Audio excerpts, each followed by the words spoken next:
Hello everyone. हम कर रहे हैं क्लास 12 का चैप्टर इवोल्यूशन एंड ये इस चैप्टर का पार्ट 3 है। पार्ट 2 में हमने एविडेंसेस फॉर इवोल्यूशन वाला टॉपिक किया था। बहुत इम्पोर्टेंट टॉपिक है। अगर आपने वो वीडियो नहीं देखा है तो एक बारी देख लेना।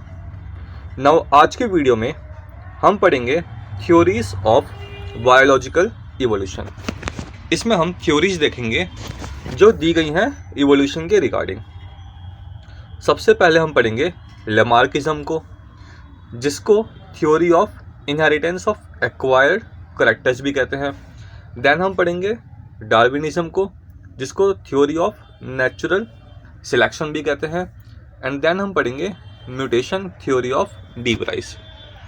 तो आइए स्टार्ट करते हैं लैमार्किज्म से।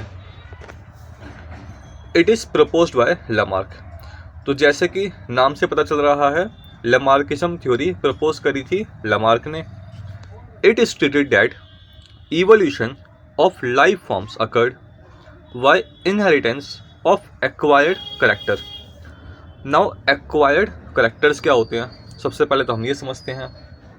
एक्वायर्ड करैक्टर्स वो करैक्टर्स होते हैं जो एक ऑर्गेनिज्म अपनी लाइफ में एक्वायर करता है, गेन करता है।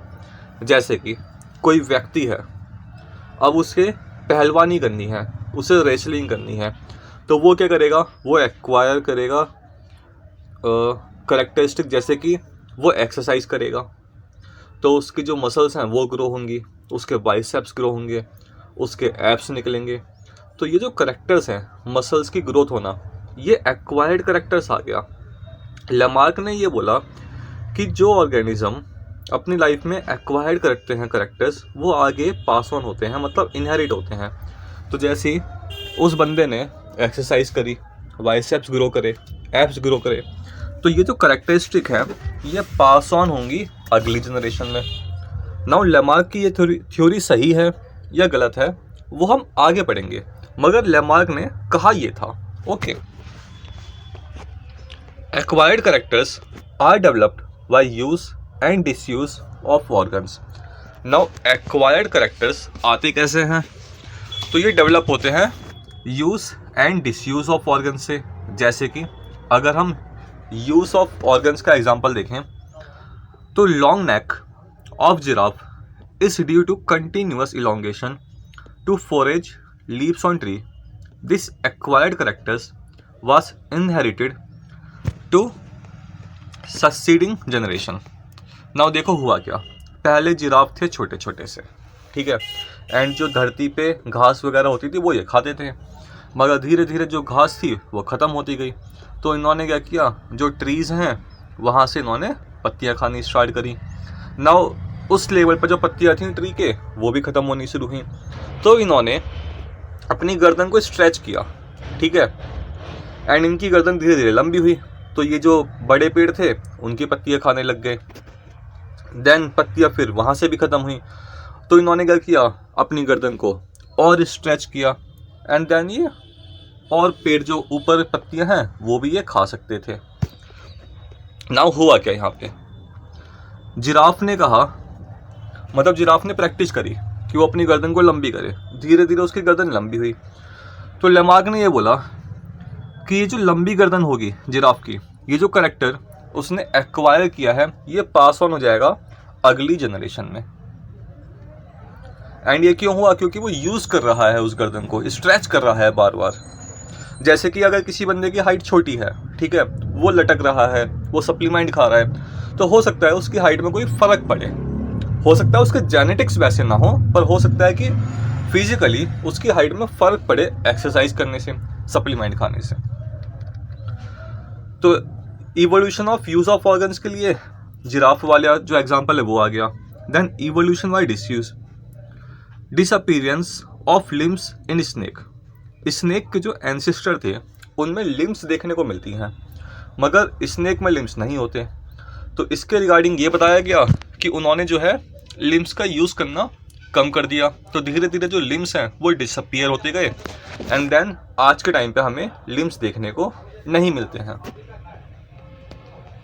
This theory was eliminated out because it is proved that the characters are inherited only through genes. Now जो लैमार्क की ये थ्योरी है, लैमार्किज्म, जिसको हम theory of inheritance of acquired characters भी कहते हैं, इसको आज की डेट में हम नहीं मानते हैं, क्योंकि आज हमें पता है कि करेक्टर्स पास होते हैं थ्रू द जीन्स। ऐसा नहीं है कि एक बंदा जिसने बहुत एक्सरसाइज करी और उसने अपने बाइसेप्स ग्रो कर लिए हैं, तो ये जो मसल्स ग्रोथ हैं ये चिल्ड्रन में जाएंगी, मतलब बच्चे के भी मसल एकदम स्ट्रांग होंगी। ऐसा नहीं होगा। एक्वायर्ड करेक्टर पास ऑन नहीं होते, मगर अगर कुछ डीएनए में चेंज हो रहा है, जीन्स में वेरिएशन होते हैं, तो ये पास ऑन होते हैं अगली जनरेशन में। Now second theory, Darwinism. तो जैसे कि नाम से पता चल रहा है, proposed by Charles Darwin.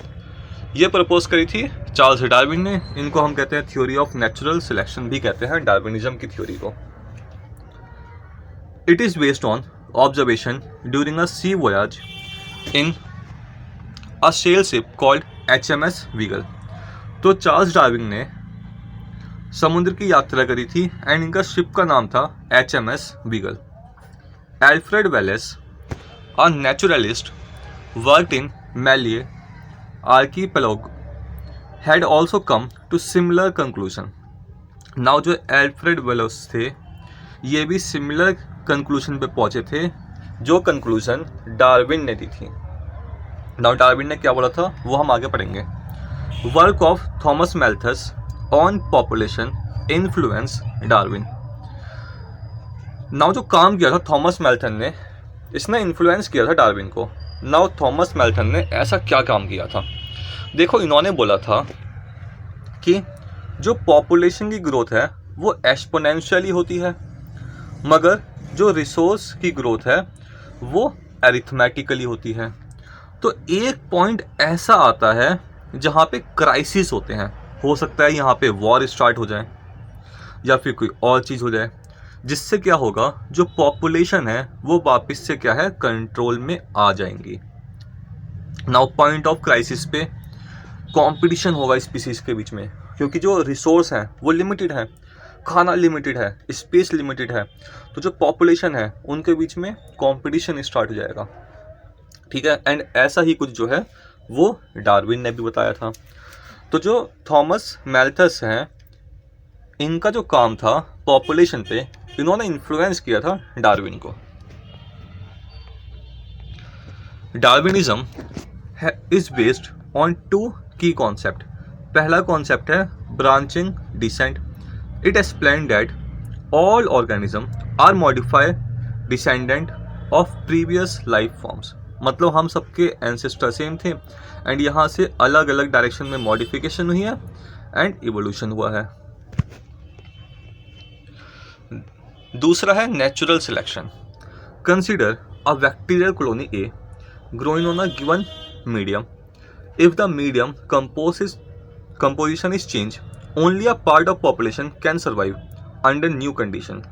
This variant population outgrows the others and appear as new species, that is B, is better than A under new condition. Thus, nature select for fitness. Now हुआ क्या? एक colony हमने grow करवाई है bacteria की, ठीक है। इसके बाद हमने क्या किया, इसका जो मीडियम था वो चेंज कर दिया। हमने यहाँ पे कुछ एंटीबायोटिक ऐड कर दिए।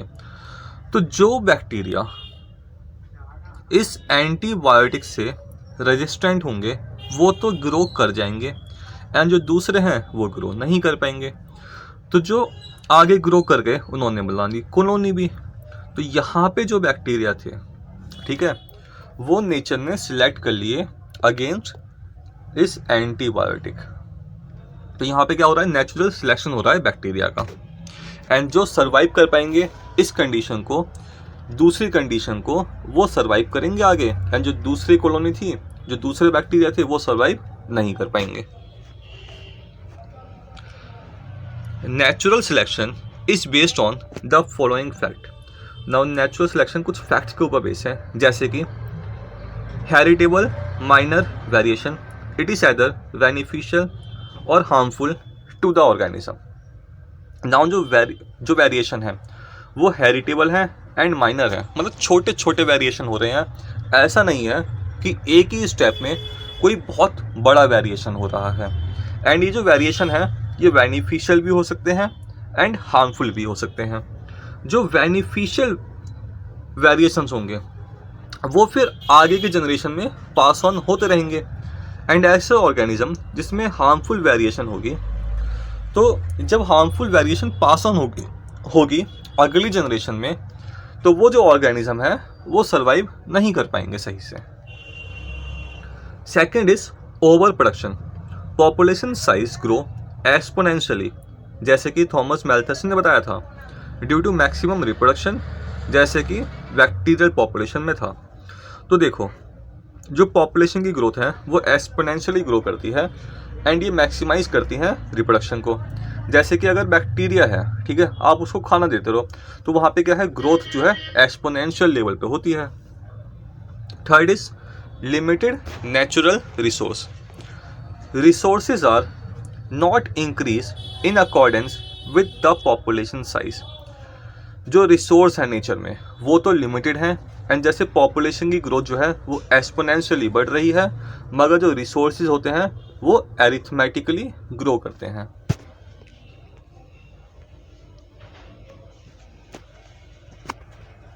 एंड कुछ ऐसे भी रिसोर्सेज होंगे, यहाँ पर एक पॉइंट और ऐड कर सकते हैं हम, कुछ ऐसे रिसोर्सेज भी हैं जो इंक्रीज नहीं करेंगे, जैसे कि भैया स्पेस है, ठीक है। तो अब ये आपका एरिया है, मान लो ये जंगल है, ठीक है, तो ये स्पेस थोड़ी ना बढ़ जाएगा, ये तो उतने का उतना ही रहेगा एरिया, है ना। तो अगर फूड की बात करें तो फूड ग्रो कर जाएगा जो है अरिथमेटिकली, जबकि पॉपुलेशन जो है वो ग्रो करती है एक्सपोनेंशियली। नाउ फोर्थ पॉइंट है struggle for existence. It is the competition among organisms for resource so that population size is limited. Now जब पॉपुलेशन का साइज बहुत ज़्यादा हो जाएगा तो उसमें क्या होगा, कंपटीशन होगा, है ना। तो जो कंपटीशन को पास कर देगा वो सरवाइव करेगा एंड जो पास नहीं कर पाएगा उसकी डेथ हो जाएगी। तो जो पॉपुलेशन का साइज है ऐसे वो लिमिट में रहता है। Survival of the fittest. In struggle for existence organism with beneficial variations can utilize resource better, hence they survive and reproduce. This is called survival of the fittest. It leads to a change in population characteristic and new forms appear. तो survival होगा fittest का। ऐसे organism जिनके अंदर beneficial variations होंगे वो तो survive करेंगे एंड रिप्रोड्यूस करेंगे, एंड ऐसे ऑर्गेनिज्म जिसमें वो बेनिफिशियल वेरिएशंस नहीं होंगे, जिनमें हार्मफुल वेरिएशन है, वो सर्वाइव नहीं कर पाएंगे। तो सर्वाइवल होगा फिटेस्ट का। एंड थोड़े टाइम के बाद क्या होगा, जब ये चीज़ें रिपीट होती रहेंगी तो हमें एक नई स्पीशीज जो है वो अपीयर हो जाएगी। What is the origin of this variation and how does speciation occur. Now Darwin ने ये नहीं बताया कि जो वेरिएशन है उसका ओरिजिन क्या है, कैसे हो रही है एंड नई स्पीसीज कैसे बन रही है। तो इन्होंने इसका पूरा कॉन्सेप्ट नहीं बताया था। Even though Mendel had talk about inheritable factors. देखो मैंडल ने इसी टाइम पे फैक्टर्स की बात कर ली थी, है ना, एंड फैक्टर्स इन्फ्लुएंस करते हैं फिनोटाइप को। डार्विन ने या तो इस चीज़ को इग्नोर कर दिया था और या फिर वो चुप रहे थे, इन्होंने इस चीज़ पे बात नहीं करी थी। नाउ लास्ट थ्योरी है हमारी mutation theory of de Vries. Hugo de Vries proposed mutation theory of evolution. तो mutation theory of de Vries दी थी ह्यूगो डी ब्राइस ने। इन्होंने एक्सपेरिमेंट करे थे इवनिंग प्राइमोस पे, जिसका साइंटिफिक नेम है इनोथेरा लेमार्कियाना। एंड इन्होंने ये कंक्लूड किया कि evolution take place through mutation and not by minor variation. तो ह्यूगो डी ब्राइस ने बोला कि जो इवोल्यूशन हो रहा है वो म्यूटेशन के थ्रू हो रहा है, मतलब एक ही स्टेप में जो है वो नई स्पीसीज बन रही है एंड ऐसा नहीं होता कि हमें माइनर वेरिएशन देखने को मिले, हमें मेजर वेरिएशंस देखने को मिलते हैं। ऐसा कहना था ह्यूगो डी वराइस का। How de Vries theory of mutation differ from Darwin theory of natural selection. Now de Vries में एंड डार्विन की थ्योरी में क्या फर्क था? Darwinian variation is minor, slow and directional, it result in gradual evolution. तो जो Darwin के variation थे वो छोटे छोटे थे, स्लो थे एंड डायरेक्शनल थे। जैसे कि हमने मॉथ का एग्जांपल पढ़ा था, तो यहाँ पे वाइट विंग जो मॉथ थे वहाँ से जो है इवोल्यूशन हुआ है डार्क विंग की तरफ, मतलब एक पर्टिकुलर डायरेक्शन में हुआ। एंड डार्विन के अकॉर्डिंग इवोल्यूशन जो है वो धीरे धीरे होता है, ग्रेजुअल होता है।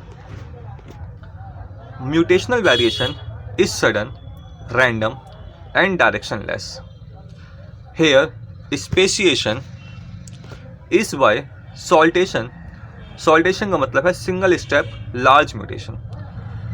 तो डी वराइस ने बोला कि जो म्यूटेशन वेरिएशन है वो सडन हो रही है, एकदम से हो रही है, रैंडम है एंड डायरेक्शनलेस है। जब इन्होंने इवनिंग प्राइमोस पे अपनी रिसर्च करी थी तो इन्होंने ये पाया कि मान लो अभी जो सीड का साइज है वो मीडियम है, ठीक है, मगर बाद में जब इन्होंने इसके ऑफस्प्रिंग देखे तब इन्होंने देखा कि जो सीड का साइज है वो बहुत छोटा भी हो सकता है, ठीक है, एंड वो बड़े भी आ रहे हैं। तो यहाँ पे जो कोई डायरेक्शन नहीं है कि मतलब सीड का साइज जो है वो बड़ा ही होगा या फिर सीड का साइज आगे वाली जनरेशन में छोटा होगा।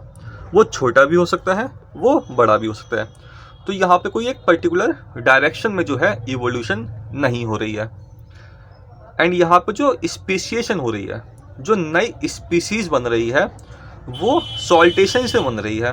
एंड सॉल्टेशन का मतलब एक ही स्टेप में लार्ज म्यूटेशन हो रहा है एंड नई स्पीसीज बन जाती है। तो ये कुछ थ्योरीज थी जो इवोल्यूशन में हम पढ़ते हैं। आज के वीडियो में इतना ही है। अगर आपको वीडियो पसंद आया हो तो प्लीज़ चैनल को सब्सक्राइब करें एंड वीडियो को लाइक करें। Thank you.